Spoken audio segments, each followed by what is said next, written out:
Bonjour à toutes et à tous. Aujourd'hui, je voudrais vous parler d'un outil puissant, simple et efficace pour bien gérer son temps. La matrice d'Eisenhower. Le temps est la ressource la plus précieuse au monde. Que l'on soit riche ou pauvre, nous n'avons que 24 heures par jour. Et une heure de perdu ne sera jamais récupérée. Pour atteindre nos objectifs, qu'ils soient personnels ou professionnels, nous devons optimiser notre temps. Eisenhower, le 34e président des États-Unis, était connu pour sa productivité exceptionnelle et sa capacité à prendre des décisions difficiles. La matrice qui porte son nom est issue de la citation suivante. Ce qui est important est rarement urgent, et ce qui est urgent est rarement important. La matrice d'Eisenhower est donc une méthode permettant de prioriser les tâches en fonction de leur urgence et de leur importance. Ici, urgent signifie que vous devez agir immédiatement. Ce sont des tâches qui nécessitent une action rapide. Ceci revient à se poser la question, est-ce que cette tâche doit être faite maintenant ? Important, en revanche, fait référence aux tâches qui contribuent à vos objectifs à long terme, à vos valeurs et à vos aspirations. Ce sont des activités qui ont un impact significatif sur votre vie, même si elles ne nécessitent pas forcément une action immédiate. Ceci revient à se poser la question, est-ce que cette tâche est essentielle pour mes objectifs à long terme ? En combinant les axes d'urgence et d'importance, nous obtenons ainsi 4 cadrans. Le premier cadran est urgent et important. Ce cadran regroupe les tâches à échéance courte, avec un retard qui aurait un impact sur vos objectifs. Par exemple, une présentation importante pour un client à faire pour demain, une urgence médicale, réparer une fuite d'eau dans la maison. Il est nécessaire de les faire avec une haute priorité.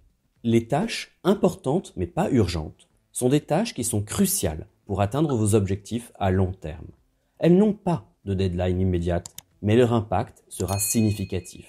Par exemple, travailler sur un projet à long terme, faire de l'exercice régulièrement ou passer du temps de qualité avec votre famille. Dans ce cas, vous devez planifier ces tâches pour les réaliser au bon moment. Le troisième cadran regroupe les activités qui ne sont ni urgentes ni importantes. Ce sont des distractions et des passe-temps qui n'apportent rien à vos objectifs. Par exemple, scroller indéfiniment sur les réseaux sociaux, jouer à des jeux sur votre téléphone ou organiser votre bureau pour la énième fois sans véritable nécessité. Vous devez abandonner ces activités en cessant de les faire ou en négociant à leur arrêt avec d'éventuelles parties prenantes. Je ne dis pas que cet abandon va être facile.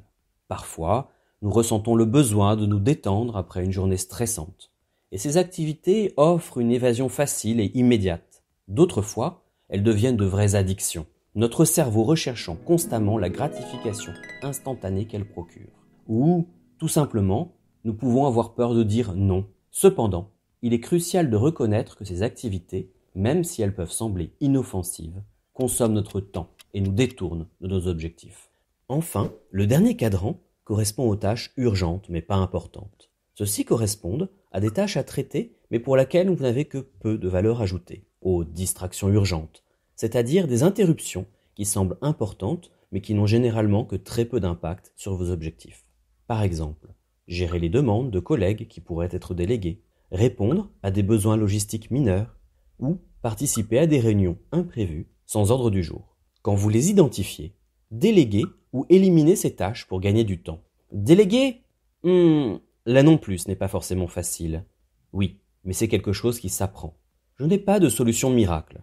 Cependant, voici quelques éléments à avoir en tête pour bien déléguer. En premier, choisissez la bonne personne. Assurez-vous que la personne à qui vous déléguez la tâche a les compétences nécessaires pour l'accomplir. Deuxièmement, donnez des instructions claires et les délais à respecter.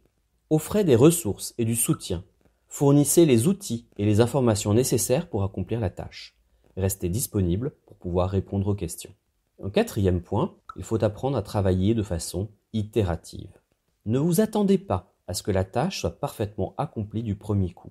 Encouragez les itérations et les ajustements.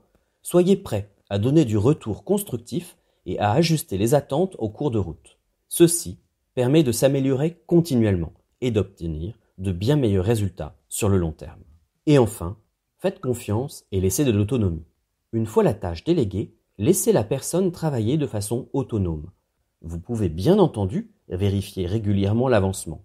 Mais ce contrôle doit correspondre à la criticité de la tâche et au mode de fonctionnement de la personne à qui vous l'avez délégué. En résumé, pour être efficace, nous devons adopter un comportement approprié en fonction du type de tâche.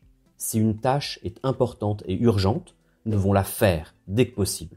Si une tâche est importante mais pas urgente, nous devons la planifier sur une plage de temps dédiée. Si une tâche n'est ni importante ni urgente, nous devons l'abandonner, même si ce n'est pas facile.